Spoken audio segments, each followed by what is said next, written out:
নমো তস্য ভগবত অরহত সম্বুদ্ধস্য বুদ্ধং শরণং গচ্ছামি। কর্মজ্ঞান বজ্র বা রামকৃষ্ণ দাসের করা ধম্মপদ গ্রন্থের বাংলা অনুবাদ পড়ার আজ ত্রয়োদশতম দিন। তিব্বতী ধম্মপদকে হিন্দিতে অনুবাদ ও ভাষ্য রচনার কাজটা করেছিলেন লাদাখে সেন্ট্রাল ইনস্টিটিউট অফ বুদ্ধিস্ট স্টাডিজের প্রধান আচার্য ওয়াংচুক দর্জি নেগি। আচার্য নেগির সেই ভাষ্যকে বাংলায় অনুবাদের কাজটা করেছেন শ্রী রামকৃষ্ণ দাস, যিনি পরবর্তীতে তিব্বতী বৌদ্ধ ধর্মে সন্ন্যাস গ্রহণ করবেন এবং তাঁর সন্ন্যাস জীবনের নাম হবে কর্ম জ্ঞান বজ্র। আধুনিক কালের একমাত্র বাঙালি বজ্রযানী সন্ন্যাসী হিসাবে যিনি রচনা করবেন লামার ঝোলা নামের বই। ধম্মপদ গ্রন্থের ত্রয়োদশতম অধ্যায়ের নাম হল লোকবজ্ঞ বা দ্য ওয়ার্ল্ড। এই অধ্যায়ে বলছে বিশ্ব অজ্ঞতা ও আসক্তিতে আচ্ছন্ন। খুব কম মানুষই সত্যকে স্পষ্টভাবে দেখতে পান। জ্ঞানীরা প্রশংসা বা নিন্দায় আসক্ত হন না।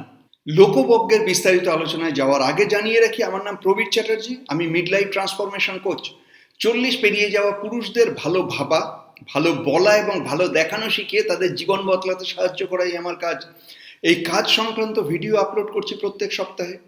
এখনো না করে থাকলে এখনই আমার এই চ্যানেল সাবস্ক্রাইব করুন আর এই ভিডিওটাকে শেয়ার করতে ভুলবেন না যেন। তাহলে দুটো দায়িত্ব রইল আপনার, সাবস্ক্রাইব এবং শেয়ার। এবারে ধম্মপদ গ্রন্থের ত্রয়োদশতম অধ্যায়ের এক একটি পদ, তাদের অর্থ এবং ভাবার্থ শুনে নিই আমরা। হীনং ধম্মং ন সেবেজ্য পমাদেন ন সংবসে মিচ্ছাদিট্ঠিং ন সেবেজ্য ন সিয়া লোকবর্ধন। নীচ ধর্মের অনুসরণ করবে না, প্রমাদে থাকবে না, ধারণায় মিথ্যা দৃষ্টি রাখবে না, সংসারে আসা যাওয়ার প্রক্রিয়াকে বাড়তে দিও না। এক নতুন ভিক্ষু একদিন উপাসিকা বিশাখার ঘরে গিয়েছিল। বিশাখা কোনো কাজে কিছুক্ষণের জন্য বাইরে যাচ্ছিলেন। তিনি মেয়েকে বলে গেলেন সে যেন ভিক্ষুকে জল দেয়। মেয়েটি যখন ভিক্ষুর জন্য জল ছাঁচছিল তখন জলে নিজের চেহারা দেখে হেসে ফেলল। এদিকে ভিক্ষু মিথ্যা ধারণার ফলে ভাবল যে মেয়েটি আমায় দেখে হাসছে। সে অনুরাগ দেখিয়ে হেসে উঠল। তাই দেখে মেয়েটি তাকে ন্যাড়া বলে গালি দিল আর ভিক্ষু রাগ করে তুই ন্যাড়া, তোর মা বাবাও ন্যাড়া বলে ঝগড়া করতে লাগলো। ততক্ষণে বিশাখা ফিরে এসেছেন। তিনি দুজনকে বোঝালেও তারা শুনল না। এরই মধ্যে তথাগত সেখানে পৌঁছে গেলেন। ঝগড়ার কারণ জেনে বিশাখাকে বললেন, কি বিশাখা, ন্যাড়া মাথা বলে আমার শ্রাবকদের ওপর মেয়ে রাগ করা উচিত? আবার ভিক্ষুকে বললেন, কাম বাসনা থেকে হাসা নীচ ধর্ম, নীচ ধর্মের সেবন করা উচিত নয়, প্রমাদের সঙ্গে থাকা উচিত নয়। একথা বলে বুদ্ধ এই গাথাটি গেয়েছিলেন। উত্তিষ্ঠে নপ্যমজ্জেজ্য ধম্মং সুচরিতং চরে ধম্মচারী সুখং সেতি অস্মিং লোকে পরম হি চ। ধম্মং চরে সুচরিতং ন তং দুচ্চরিতং চরে ধম্মচারী সুখং সেতি অস্মিং লোকে পরম হি চ। সজাগ থাকো, প্রমাদ করো না, ধর্মের আদর্শ পালন করো। যিনি এরকম করেন তিনি ইহলোকে এবং পরলোকেও সুখ নিদ্রায় থাকতে পারেন, অর্থাৎ সুখপূর্বক থাকতে পারেন। ধর্মের সুচরিত আচরণ করবে, দোষযুক্তগুলি করবে না। এরকম করলে ইহলোক এবং পরলোকে সুখপূর্বক থাকতে পারবে। তথাগত যখন প্রথমবার নিজের গৃহ কপিলাবস্তুতে গেলেন তখন প্রথম দিন উপদেশের পর তিনি আহার পাননি। লোকেরা ভাবল আজ তিনি নিজের পিতার কাছেই যাবেন। পিতা ভাবলেন উপদেশের পর তিনি নিজেই মহলে চলে আসবেন। কিন্তু বুদ্ধ বিনা আমন্ত্রণে সেখানে গেলেন না। দ্বিতীয় দিন তিনি যখন ভিক্ষা করার জন্য বেরোলেন তখন রাজা তৎক্ষণাৎ দৌড়ে সেখানে পৌঁছলেন এবং বললেন, পুত্র, তুমি কেন আমার সর্বনাশ করছো? তুমি ভিক্ষা করে আমায় অত্যন্ত লজ্জিত করছো। বুদ্ধ বললেন, মহারাজ, আমি কেন আপনাকে লজ্জিত করব? আমি তো আমার বংশের অর্থাৎ বুদ্ধ বংশের নিয়ম পালন করছি। বহু সহস্র বুদ্ধ ভিক্ষা করেই জীবিত ছিলেন। এই কথা বলে ধর্মোপদেশ দিয়ে বুদ্ধ এই গাথাগুলি শুনিয়েছিলেন। যথা বুব্বুলকং পশ্যে যথা পশ্যে মরীচিকং এবং লোকং অবেক্ষন্তং মচ্চু রাজা ন পশ্যতি। যে এই লোককে বুদ্বুদের মতো আর মৃগ মরীচিকার মতো দেখে তাকে যমরাজও দেখেন না, অর্থাৎ তাকে ভীত করতে পারেন না। তথাগত যখন জেতবনে বাস করছিলেন তখন বহু ভিক্ষু তাঁর কাছে এসে ধ্যানের উপায় অর্থাৎ কর্মস্থান গ্রহণ করে নির্জনে ধ্যানস্থ হওয়ার জন্য বনে গেল। অনেক দিন ধ্যান করার পরেও তাদের বিশেষ লাভ হলো না। তারা আবার ভগবানের কাছে কর্মস্থান সম্বন্ধে পরামর্শ নেওয়ার জন্য আসছিল। তারা যখন জেতবন বিহারে পৌঁছল, জোর বৃষ্টি শুরু হলো। তখন বারান্দায় দাঁড়িয়ে জলের বুদবুদ দেখে ভিক্ষুদের মনে হলো যে এই শরীরও এইভাবেই উৎপন্ন হয় আর নষ্ট হয়ে যায়।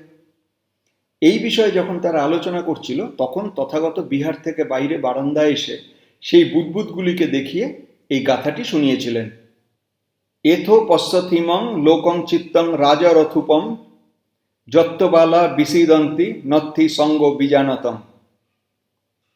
এসো, বিচিত্র রাজরথের সমান এই জগৎকে দেখো, যেখানে মূর্খ লোক আসক্ত হয়, জ্ঞানী পুরুষের এতে আসক্তি হয় না। মহারাজ বিম্বিসার রাজকুমার অভয়কে সীমান্ত প্রদেশে পাঠিয়েছিলেন সেখানকার উপদ্রব শান্ত করার জন্য। সে ফিরে এলে রাজা খুশি হয়ে তাকে 1 সপ্তাহের জন্য এক নর্তকী সহ রাজপ্রাসাদ দিয়ে দিলেন। অষ্টম দিনে স্নান সেরে ফিরে আসার সময় রাজকুমারের নর্তকীর হঠাৎ মৃত্যু হলো। একথা জেনে অভয় খুব দুঃখ পেল আর তথাগতের কাছে গেল। সে ভগবানকে বলল, আমার শোককে শান্ত করুন। তথাগত বললেন, হে অভয়, এই নারীর মৃত্যুতে তোমার অশ্রু বিসর্জনের কোনো প্রয়োজন নেই। সংসার চক্রে অনাদিকাল থেকে আমরা আমাদের প্রিয়জনের বিয়োগে যে পরিমাণ অশ্রু ত্যাগ করেছি তা যদি জমিয়ে রাখা যেত তাহলে 4 মহাসাগরের চেয়েও বেশি হয়ে যেত। আর যারা আমাদের ছেড়ে গেছে সে মৃত আত্মীয় স্বজনের অস্থিসমূহ যদি জমিয়ে রাখা যেত তাহলে তা বিশাল পর্বতের চাইতেও উঁচু হয়ে যেত। শোক করো না, এটা তো মূর্খদের আটকে থাকার জায়গা। এই বলে তিনি এই গাথাটি শুনিয়েছিলেন। যো চ পূর্বে পমজ্জিতা পচ্ছা সো নপ্পমজ্জতি সো ইমং লোকং পভাসেতি অভ্যা মুত্তব চন্দিমা। যিনি পূর্বে প্রমাদ করে পরে অপ্রমাদী হয়ে যান তিনি মেঘমুক্ত চন্দ্রের মতো লোককে আলোকিত করেন। শাস্তা যখন জেতবনে বাস করতেন তখন সম্মুখনী নামক এক ভিক্ষু রাত দিন সবসময় বিহারে ঝাঁট দিতেন। একদিন স্থবির ও রেবত তাকে দেখে বললেন, ঝাড়ু দেওয়া তো ঠিক আছে, কিন্তু রাত দিন এটাই করে যাওয়া উচিত নয়। দেহের ক্ষয় ব্যয় উৎপত্তি নাশ এবং অনিত্যতার ভাবনাও করা উচিত। এই কথা শোনার পর একটুও সময় নষ্ট না করে তিনি ধ্যানস্থ হয়ে পড়লেন আর কিছুদিনের মধ্যে অর্হত্ব প্রাপ্ত হয়ে তাতেই লীন হয়ে গেলেন। এই কথা যখন তথাগত শুনলেন তখন এই গাথা শুনিয়ে বললেন, আমার পুত্র প্রথমে ভুলবশত ঝাঁট দেওয়ার অতিরিক্ত কিছু করত না, কিন্তু এখন সে অপ্রমাদকে গ্রহণ করে অর্হত্বকে লাভ করেছে। সাধু সাধু। যস্য পাপং কতং কম্মং কুশলেন পিথিয়তি সোমং লোকং পভাসেতি অভ্যা মুত্তব চন্দিমা। যার কৃত পাপকর্ম তার পুণ্যে ঢেকে যায় তিনি এই লোকে মেঘমুক্ত চন্দ্রের মতো প্রকাশিত হন। তথাগত যখন জেতবনে বসবাস করতেন স্থবির অঙ্গুলিমাল পরিনির্বাণ প্রাপ্ত হলেন। তথাগতকে তাঁর গতি সম্বন্ধে প্রশ্ন করা হলে তিনি বললেন, আমার পুত্র পরিনিবৃত্ত হয়ে গেছে, নির্বাণ লাভ করেছে। ভিক্ষুরা আবার জিজ্ঞাসা করল, এত মানুষকে হত্যা করেও সে কিভাবে নির্বাণ লাভ করল? বুদ্ধ বললেন, হ্যাঁ ভিক্ষুরা, সে প্রথমে ভুল গুরুকে অনুসরণ করে এত পাপ করেছিল, কিন্তু পরে সঠিক কল্যাণমিত্র গুরুর সাহায্য নিয়ে অপ্রমাদপূর্বক থেকে নির্বাণ লাভ করেছে। এই কথা বলে তথাগত এই গাথা শুনিয়েছিলেন। অন্ধভূত অয়ং লোক অনুকেত্থ বিপশ্যতি সকুন্ত জালমুত্তব অপ্প সজ্ঞায় গচ্ছতি। এই লোক অন্ধ সদৃশ, এখানে খুব কম লোকই দেখতে পায়। জাল থেকে মুক্ত পাখিদের মতো খুব কম লোকই স্বর্গে যায়। তথাগত যখন আলবি নামক গ্রামের বিহারে থাকতেন সে সময় জেলেদের 16 বছরের এক কন্যা তথাগতের কাছে এসে ধর্মোপদেশ শুনল। তারপর সে নিরন্তর অনিত্যতার কথা ভাবত। কিছুদিন পর গ্রামের লোকেরা তথাগতকে ভিক্ষু সংঘ সহ আহারে আমন্ত্রণ জানালো। ভোজনের পর যখন তথাগত উপদেশ দিতে যাবেন তখন কন্যাটি সেখানে গেল আর বুদ্ধকে প্রণাম করে এক কোণায় বসে পড়ল। এই দেখে বুদ্ধ জিজ্ঞাসা করলেন, হে কুমারী, কোথা থেকে আসছো? উত্তর এলো, জানি না ভন্তে। বুদ্ধ বললেন, কোথায় যাবে? আবার উত্তর এলো, জানি না। বুদ্ধ বললেন, কি জানো না?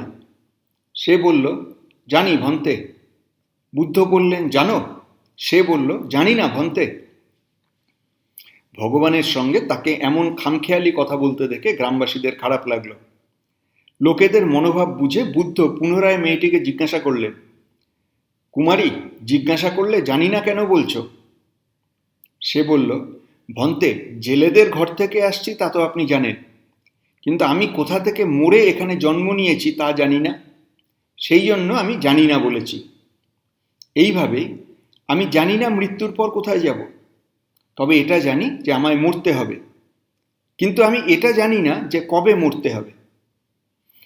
তথাগত 4টি প্রশ্নের উত্তর পেয়ে সাধুবাদ দিয়ে পরিষদকে বললেন, তোমরা এত লোক এর কথা বুঝতে পারোনি, শুধু অসন্তুষ্ট হয়েছ। যার জ্ঞানচক্ষু নেই সে অন্ধই, কিন্তু যার জ্ঞানচক্ষু আছে সে চক্ষুষ্মান। এই বলে তথাগত এই গাথাটি শুনিয়েছিলেন। হংসাদিচ্ছ পথে যন্তি আকাশে যন্তি ধিয়া নিয়ন্তি ধীরা লোকমহা জেত্তা মারং সবাহিনী। হংস আকাশে সূর্যপথে যায়, ঋদ্ধিবানও আকাশে গমন করেন। মারকে সসৈন্যে পরাজিত করে স্থবিরগণ লোক থেকে ঊর্ধ্বে উঠে যান, নির্বাণ লাভ করেন। জেতবনে বসবাসের সময় একদিন 30 দিশাবাসী ভিক্ষু তথাগতের কাছে উপদেশ শুনতে এসেছিলেন। তাঁরা সবাই অর্হত্ব প্রাপ্ত হয়েছিলেন। উপদেশ শোনার পর তাঁরা আকাশপথে চলে গেলেন। আনন্দ তাদের আসতে দেখেছিলেন, কিন্তু যাওয়ার সময় দেখতে না পেয়ে তথাগতকে জিজ্ঞাসা করলেন, ওরা কোথায় গেলেন? আমি তো তাদের যাবার সময় দেখিনি। ঠিক সেই সময় আকাশপথে হাঁসদের দল উড়ে যাচ্ছিল। আনন্দকে তাদের দেখিয়ে তথাগত এই গাথাটি শুনিয়েছিলেন। হে আনন্দ, যিনি 4 ঋদ্ধিপাদ স্মৃতি, বীর্য, সমাধি এবং প্রজ্ঞা এর কথা ভেবেছেন, তিনি হাঁসের মতো আকাশ দিয়ে যান। একং ধম্মং অতীতস্য মুসাবাদিস্য জন্তুন বিতীর্ণ পরলোকস্য নথি পাপং অকারিয়ম। যে ব্যক্তি ধর্ম অতিক্রম করে মিথ্যা বলে, পরলোকের চিন্তা করে না, সে করতে পারে না এমন কোনো পাপ কাজ নেই। সমাজে তথাগত এবং ভিক্ষু সংঘের যে সম্মান, শ্রদ্ধা, সেবা যত্ন এবং যশ ছিল, তা তৈর্থিক লোকেরা সহ্য করতে পারত না। আজকের নেতারা যেমন নিজের প্রতিদ্বন্দ্বীদের জন্য চিন্তিত থাকে, তারাও তেমনই অস্থির চিন্তিত থাকত। একদিন তৈর্থিকরা চিংচা মানবিকা নামে এক সুন্দরী নারীকে প্রলোভিত করে সন্ধ্যায় জেতবনের দিকে যেতে এবং ভোরবেলা সেখান থেকে ফিরে আসার অভিনয় করতে বলল। লোকেরা তাকে জেতবন থেকে আসতে যেতে দেখত। জিজ্ঞাসা করলে সে বলতো, আমি রাতে সমন গৌতমের সঙ্গে গন্ধকুটিতে থেকে ফিরছি। এইভাবে 9-10 মাস গেল।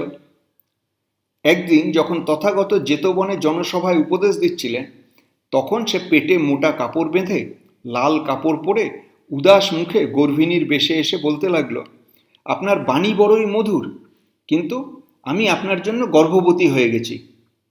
আপনি আমার প্রসূতি ঘরের ব্যবস্থা করছেন না, ঘি, তেল ইত্যাদিরও ব্যবস্থা করছেন না। যদি আপনি না করতে পারেন, তাহলে আপনার সেবক কৌশলরাজ, অনাথপিণ্ডদ, বিশাখাদের কাউকে কেন বলছেন না? আপনি কেবল রমণ করতেই জানেন, গর্ভ পরিহার করতে জানেন না। বুদ্ধ বললেন, ভগিনী, তোর কথার সত্য অসত্য শুধু তুই আর আমি জানি।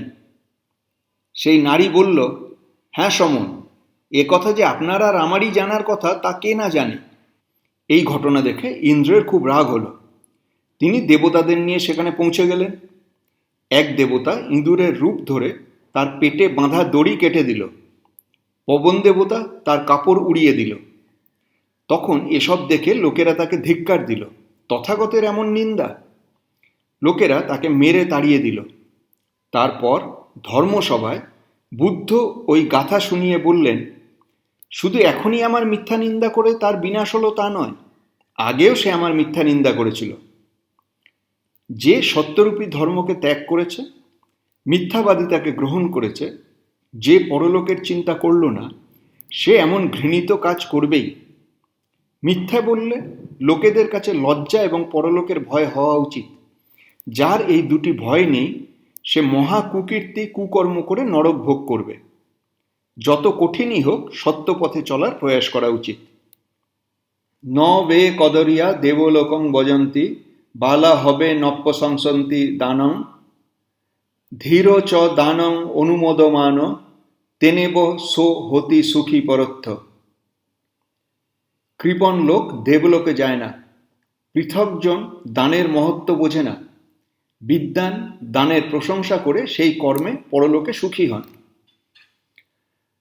তথাগত যখন জেতবনে বাস করছিলেন, তখন কোশল নরেশ ভিক্ষু সংঘের সঙ্গে তাঁকে ভোজনে আমন্ত্রণ করে সংঘকে আরও বড় দান করেছিলেন। তাতে তাঁর কাল নামক মন্ত্রীর খুব দুঃখ হলো এই ভেবে যে ভিক্ষু সংঘকে দান করে রাজা সম্পদ ধ্বংস করছেন। আবার অন্য এক মন্ত্রী মনে মনে অত্যন্ত আনন্দ অনুভব করছিলেন, আর এই ভেবে সংঘকে দান করার প্রশংসা করছিলেন যে রাজা হয়েও তিনি বুদ্ধ এবং ভিক্ষুদের প্রতি এরকম শ্রদ্ধা দেখাচ্ছেন ও সেবা করছেন। এই দুই মন্ত্রীর মনোভাব জেনে বুদ্ধ এই গাথাটি শুনিয়েছিলেন। কাল নামক মন্ত্রী ঈর্ষা এবং কৃপণতার জন্য নরক লাভের অংশীদার হল, আর অন্য মন্ত্রী দানের প্রশংসা ও অনুমোদন করে রাজার সমানই দানের ফল লাভ করে স্বর্গলাভের অংশীদার হলেন। দুনিয়ায় এমন অনেক লোক আছে যারা কৃপণতার জন্য নিজে তো দান পুণ্য করতেই পারে না, অন্যরা করলেও ঈর্ষায় জ্বলতে থাকে। তাতে তাদের অস্বস্তিও হয়। এর ফলে সে ঈর্ষা ও কৃপণতা দুটি পাপের ফল ভোগ করে। পথব্বা একরজ্জনে সজ্ঞস্য গমনেন বা সব্য লোকাধিপত্যেন সোতাপত্তি ফলং বরং।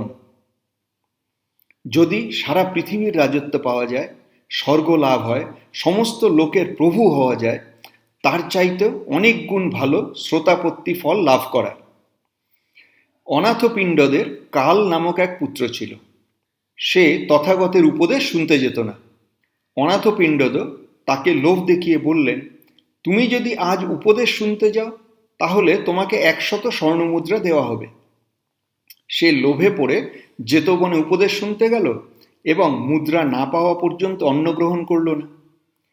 দ্বিতীয় দিন পিতা 1000 মুদ্রা দেওয়ার কথা বললেন এবং সে দ্বিতীয় দিনও গিয়ে উপদেশ শুনল। সেই দিন তথাগতের উপদেশ শুনতে শুনতে শ্রোতাপত্তি ফল পেয়ে গেল। উপদেশের পর যখন সে তথাগতের সঙ্গে খেতে বসল, তখন আগের দিনের দুপুরের মতো স্বর্ণমুদ্রা না চেয়েই আহার করল। তারপর থেকে আর সে অনাথপিণ্ডদকে স্বর্ণমুদ্রার জন্য কখনোই বলেনি। এই দেখে তিনি আশ্চর্য হয়ে গেলেন এবং তথাগতকে বললেন, গতকাল ও 100 মুদ্রা না নিয়ে আহার করেনি, কিন্তু আজ ও 1000 মুদ্রার কথাও তুলছে না। তখন তথাগত এই গাথা শুনিয়ে বললেন, হ্যাঁ শ্রেষ্ঠী, আজ তোমার পুত্র রাজ চক্রবর্তীর সম্পত্তি, দেবলোকের সম্পদ আর ব্রহ্মলোকের সম্পদের থেকেও বড় শ্রোতাপত্তি ফল লাভ করেছে। এই অবস্থায় তার কাছে 1000 স্বর্ণমুদ্রার কি মূল্য আছে? তাহলে আমরা শিখলাম, অনেকেই সত্যকে বুঝতে পারে না। পৃথিবী ভ্রান্তি এবং আসক্তিতে ভরা, অর্থাৎ বাহ্যিক বিষয়ের বাইরে গিয়ে সত্যকে খুঁজে নিতে হবে। আর জীবন সম্বন্ধে আরও জানতে আমার অন্য চ্যানেল মহাভারতের কথায় আসুন। প্রত্যেক সপ্তাহে একটা করে মহাভারতের গল্প আপলোড করছি, শুধুই অডিও। কাজ করতে করতে শুনুন, আর এই ভিডিওটাকে শেয়ার করতে ভুলবেন না যেন। আগামী সপ্তাহে দেখা হচ্ছে তাহলে।